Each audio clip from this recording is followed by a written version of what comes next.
पदार्थ के बारे में आज पढ़ते हैं। इससे पहले आप लोग क्या पढ़ चुके हैं? मिश्रण के बारे में पढ़ चुके हैं। मिश्रण में दो या दो से अधिक पदार्थ भाग लेते हैं जो किसी भी अनुपात में हो सकते हैं, और उनमें जो पदार्थ भाग लेते हैं वो मिश्रण में अपने अस्तित्व को बनाए रखते हैं। जैसे पानी, चीनी और नींबू का अगर मिश्रण बन रहा है, शरबत बन रहा है, उसमें पानी की भी प्रेजेंस होगी और चीनी की मिठास भी पता चलेगी और नींबू का खट्टापन भी पता चलेगा। इसी तरह से चाय भी एक प्रकार का मिश्रण है, ठीक ना? दूध भी, रक्त भी और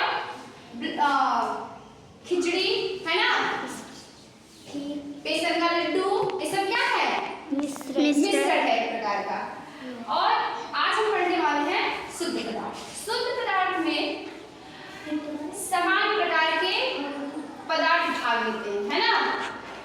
इसमें मिलावट नहीं होगी, इसमें एक ही प्रकार का पदार्थ होता है। इसमें शुद्ध पदार्थ में शुद्ध पदार्थ दो प्रकार के होते हैं, चाहे तत्व होंगे चाहे यौगिक होंगे। तत्व की यह विशेषता है कि तत्व को किसी भी रासायनिक विधि द्वारा और भी छोटे रूप में विभाजित नहीं किया जा सकता। तत्व पदार्थ का मूल होता है और तत्व के जो अणु होते हैं उसमें समान प्रकार के परमाणु भाग लेते हैं।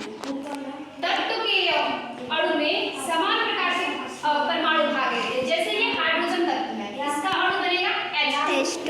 इसमें देखिए हाइड्रोजन के दो परमाणु हैं। इसी तरह से ऑक्सीजन तत्व के अणु में ऑक्सीजन का दो परमाणु है और दोनों ऑक्सीजन का ही है, मतलब समान। इसमें देखिए एक हाइड्रोजन और दो, मतलब दोनों ही समान प्रकार के परमाणु हैं। इसी तरह से नाइट्रोजन का एक अणु हो गया। और गोल्ड है सोना, जिसको आयरन कहते हैं, चांदी Ag, अर्जेंटम, लोहा जिसे हम क्या कहते हैं? आयरन, कॉपर और जिंक जो जस्ता है। ये जो धातुएं हैं ये क्या है? तत्व है।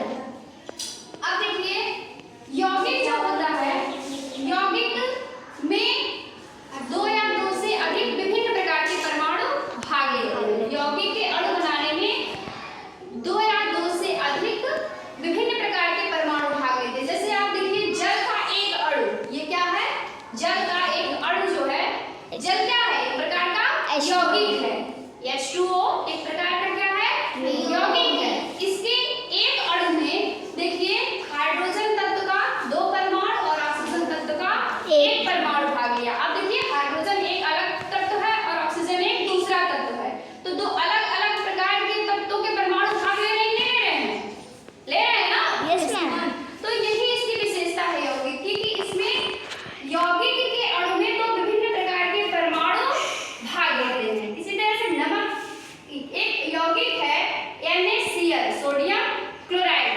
इसमें दो तत्वों के परमाणु भाग लिए हैं, एक सोडियम और एक क्लोरीन। यहाँ पर देखिए ये सिरका का अणु ले लीजिए, इसके यौगिक में यह होता है एसिटिक एसिड CH3COOH। यहाँ पे देखिए तीन तत्व के परमाणु भाग लिए हैं, हाइड्रोजन, कार्बन, हाइड्रोजन और ऑक्सीजन। तो और ये देखिए ये कार्बन डाइऑक्साइड है। यहाँ पे कार्बन का एक, देखिए कार्बन तत्व का परमाणु है एक और ऑक्सीजन तत्व का दो परमाणु। तो इस तरह की संरचना क्या होती है? यौगिक कहलाती है। यही मेन अंतर है दोनों में, तत्व और यौगिक में, कि तत्व के अणु जो होते हैं उनमें समान प्रकार के परमाणु भाग लेते हैं और यौगिक के अणु में दो विभिन्न प्रकार के परमाणु भाग लेते हैं। और तत्व और यौगिक दोनों ही क्या है? शुद्ध पदार्थ। समझ में आ गया? Yes ma'am.